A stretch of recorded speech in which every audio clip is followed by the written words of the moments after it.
ঝুলিতে বিশ্ববিদ্যালয়ের management degree. Qatar Airways থেকে ডাক পেয়েছিলেন চাকরির, কিন্তু করোনা লকডাউনের সময় যাওয়া হয়নি। পরবর্তীতে দেশেই কর্পোরেট সংস্থায় চাকরি পান, কিন্তু কিছুদিন কাজ করার পর আর ভালো লাগেনি শিক্ষিকার চাকরিও। নিজে কিছু করার জন্য ততদিনে মানসিক প্রস্তুতি নিয়ে ফেলেছেন হাওড়ার মেয়ে পাপিয়া ঘোষাল।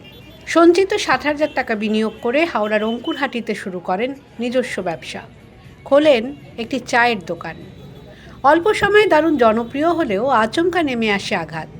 উদ্ভূত পরিস্থিতিতে সেই দোকান তুলে দিতে হয়, তবে হার মানেননি।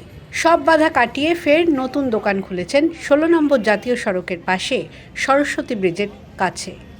পাপিয়ার তৈরি চায়ের টানে সেখানেও ধীরে ধীরে বাড়ছে ভিড়।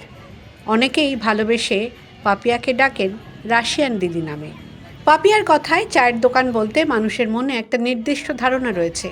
সেই ধারণা থেকে বেরিয়ে আসার জন্যই এখন তার লড়াই। আগেরবার চায়ের দোকান খুলে সমস্যার মুখে পড়তে হয়েছিল। এবার সেই অভিজ্ঞতা থেকে শিক্ষা নিয়েছেন পাপিয়া। নিজেদের নিরাপত্তাকে গুরুত্ব দিচ্ছেন। সফল হতে গেলে শুধু পরিশ্রমই যথেষ্ট নয়, দরকার সাহস, একাগ্রতা ও সংকল্প। অভিজ্ঞতা দিয়ে এটাই বুঝেছেন হাওড়ার মেয়ে।